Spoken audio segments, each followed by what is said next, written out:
Hello दोस्तों, आज हम ईरान इराक युद्ध के बारे में विस्तार से जानेंगे।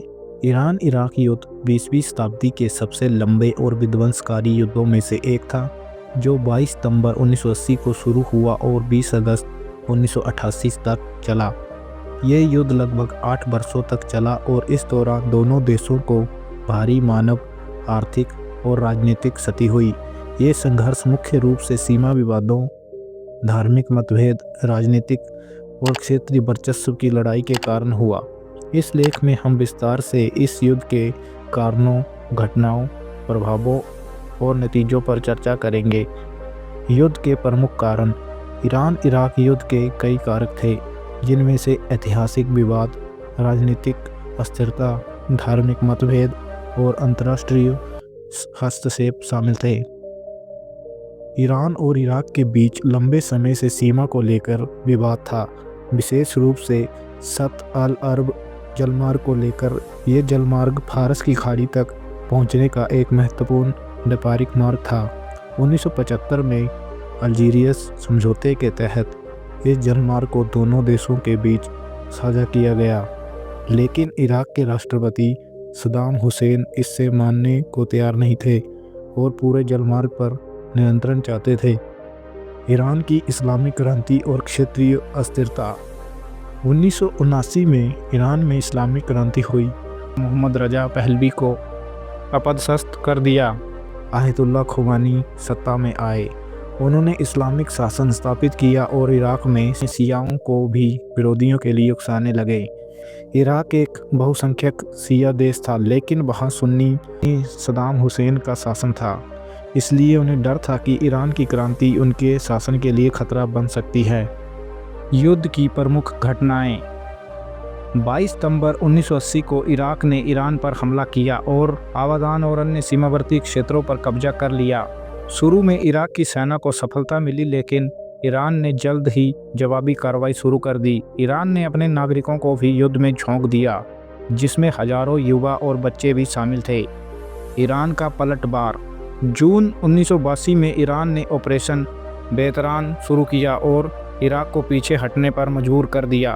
खोमेनी ने युद्ध जारी रखने का फैसला किया और ईरान ने इराक के अंदर घुसकर हमला करना शुरू किया। ये धीरे धीरे खाई युद्ध में बदल गया, जिसमें दोनों पक्षों को भारी नुकसान हुआ। खाड़ी युद्ध और टैंकर युद्ध। 1984 में ईरान और इराक ने एक दूसरे के तेल टैंकरों पर हमला करना शुरू कर दिया, जिससे वैश्विक तेल आपूर्ति प्रभावित हुई। अमेरिका ने खाड़ी क्षेत्रों में अपनी नौसेना तैनात कर दी और कुछ मौकों पर ईरानी जहाज़ों पर हमला किया। 1987 में अमेरिका ने ईरान के कुछ टैंकर को नष्ट कर दिया, जिससे तनाव और बढ़ गया।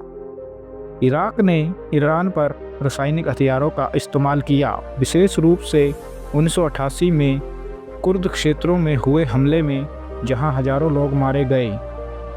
ये हमला इतिहास के सबसे क्रूर रासायनिक हमलों में से एक माना जाता है।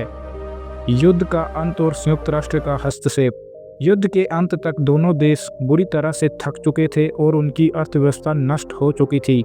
संयुक्त राष्ट्र ने प्रस्ताव 598 पारित किया, जिसे दोनों देशों ने स्वीकार कर लिया। 20 अगस्त 1988 को युद्ध विराम लागू हुआ, लेकिन दोनों देशों ने इसे अपनी जीत बताया। युद्ध के प्रभाव और परिणाम। इस युद्ध में लगभग 10 लाख लोग मारे गए और लाखों घायल हुए। दोनों देशों को मिलाकर लगभग 500 अरब डॉलर का नुकसान हुआ। युद्ध के कारण ईरान और इराक की अर्थव्यवस्था तबाह हो गई और उन्हें पुनर्निर्माण में कई दशक लग गए। इराक को अमेरिका, सऊदी अरब और अन्य अरब देशों का समर्थन मिला, जबकि ईरान को सीरिया और लीबिया का सीमित समर्थन प्राप्त हुआ।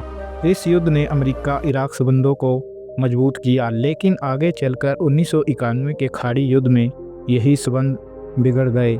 सद्दाम हुसैन की सत्ता मजबूत हुई, लेकिन आगे चलकर युद्ध के बाद सद्दाम हुसैन और भी शक्तिशाली बन गया और सद्दाम हुसैन ने कुवैत पर आक्रमण कर दिया, जिससे 1991 में खाड़ी युद्ध शुरू हुआ। 2003 में अमेरिका ने इराक पर आक्रमण किया और सद्दाम हुसैन को सत्ता से हटा दिया।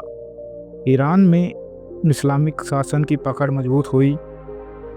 युद्ध ने ईरानी सरकार को मजबूत किया और खोमेनी के नेतृत्व में इस्लामी शासन और सख्त हो गया। युद्ध के दौरान ईरानी जनता ने सरकार का समर्थन किया, जिससे धार्मिक शासन और कट्टरपंथी सोच को बढ़ावा मिला। निष्कर्ष: ईरान इराक युद्ध 20वीं शताब्दी के सबसे बर्बर युद्धों में से एक था।